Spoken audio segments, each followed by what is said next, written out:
Okay, now we really should talk about matrices, and in particular transform matrices and how they actually do determine position and rotation and things like that. Now we're not going to get into the actual linear algebra, the actual multiplications and all that jazz, but we do need to know on an abstract level what they are, because they are an important piece of data that has to do with rigid bodies. Because again, every single piece, its location and rotation, which is the whole reason why you're doing a rigid body sim in the first place, to have pieces start in one place and go somewhere else, you do need to have some understanding of what they are. So let's go back to having one pig head right at the origin there. I put it into the pieces thing here. That way our sim will just be him.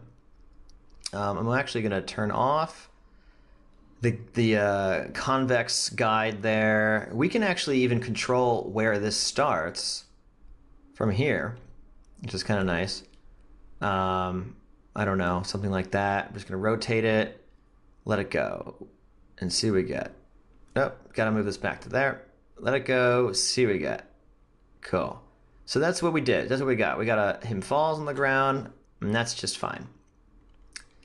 So for the millionth time, remember that this is just one point. It has just its own orientation, whatever, and that it's being stored in the matrix.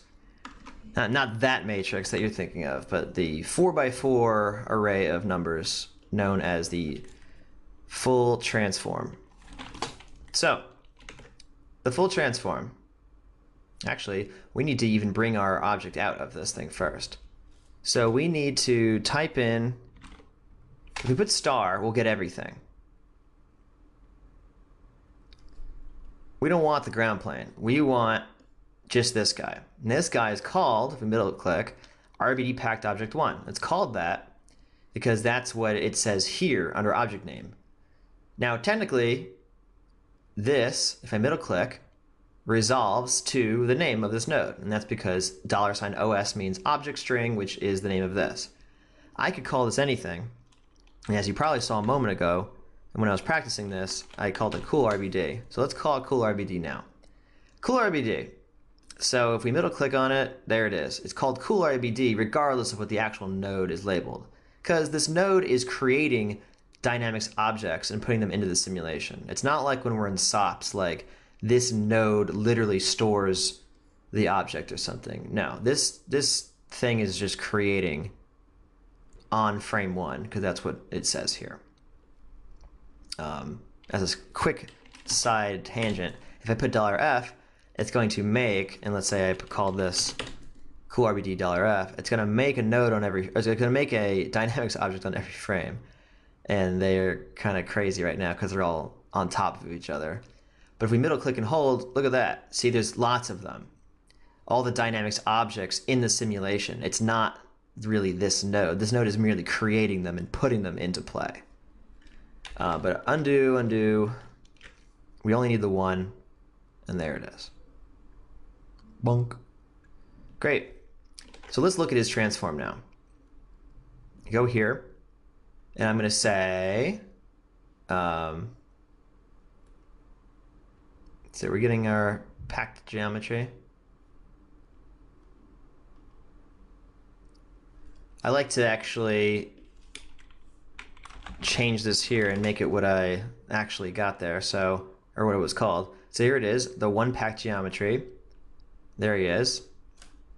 And in here, you'll see when I have the dot nets clicked here, we have that weird geometry spreadsheet where you have to actually go to this thing to see anything. I like to make this node here so we don't have to do that. Now you can see, click here, it looks like that, click here, it looks like that. Anyway, so here's everything. Let's look at this. So if you don't already have it visible, like this is so hidden, it's packed full transform. It's 16 different numbers. So there's 14, and that's 15. And remember the first one's 0, so can't quite get it. There it is. So they go from 0 to 15. There's 16 of them. It's 4x4. The upper left 9 store the rotation. The right column stores the translation, and the bottom one is not anything you need to worry about right now, or really ever probably. So you can see them moving like that. And what they do is this 4x4 matrix is multiplied by every point in the underlying geometry. This is how matrices work in general. Really, whenever you're doing anything in the 3D graphics program, it's dealing with matrices under the hood to move things around. Now, these 16 numbers, the way they actually move things around is kind of interesting. It takes all those numbers and multiplies them essentially by every point in the embedded, meaning the not packed geometry. So if this is the pig head, where it was, 2,886 points, let's do it ourselves. Let's multiply each of the points ourselves by the matrix that was calculated by the simulation. So put it another way, by the time I got to here, it fallen from the sky, hit the ground, and rolled over there. So I should be able to extract the matrix from here and then multiply it myself by every point here to put them there. And, spoiler alert, it definitely will.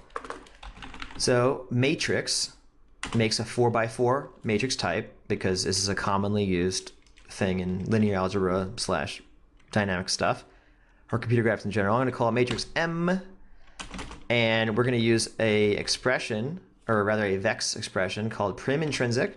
I'm going to grab it from input 1, which is of course the second input. This is the first one's input 0.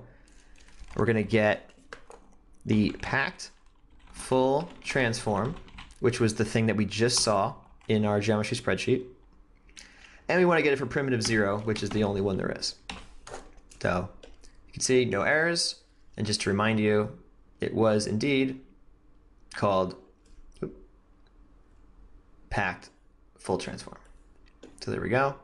Packed full transform. So now we have the matrix stored in M. And I'm just going to say, for every point in the incoming geometry, multiply it by that matrix and make that the new position. And that's it. Boom. Math magic. Crazy, right? So now we've literally moved every point by that matrix to the new location. Let's do this a different way. Let's say I just want point 0 to go over there. Well, let's have every point from 0 to 1 go over there. 0 to 24 go over there. See how they're moving? They're moving from where it originally was to where they are to be. So I'm only working on the first 434 points. There are 2,900 points. So every point is being multiplied by that matrix. And that's how these things get moved into place. And as you can see, as it simulates, I get that kind of luck. So I hope this illustrates how the actual simulation is calculating this 4x4 matrix, and regardless of how that multiplication actually works, that is how we store an accurate orientation and position. And every point, as we keep increasing the range on this thing, that's how they get to their new position from where they start at the origin, which is essentially where the embedded geometry was saved in the first place. It gets stamped essentially to a new position based on that transform. Now, every packed piece of geometry has its own transform, which is why everybody gets moved to their own spaces. And it just looks like bam. Pretty cool. We could even do something like this where we delete geometry. Maybe it's easier to see it this way. You can see that it's literally just moving each of these points to the new location. So I hope I'm not beating a dead horse, but it's kind of cool. Whee! They're all getting updated to the new spot. Cool. Great. So that's enough, I think, to know about transformation matrices. We can grab them, we can take them, we can put them on other pieces if we need to arbitrarily move pieces, all kinds of stuff. But again, because there's only one matrix stored per packed thing, we don't do deforming points. The points are always all moving together in this kind of stiff, solid way because it is, of course, a rigid body. Great. Also, although this does, I believe, illustrate how the matrices work, you will not need to do this per point multiplication yourself. As you could obviously see here, it's already happening. I just wanted to show that that is what's going on under the hood, and that's why things have transforms and how they work.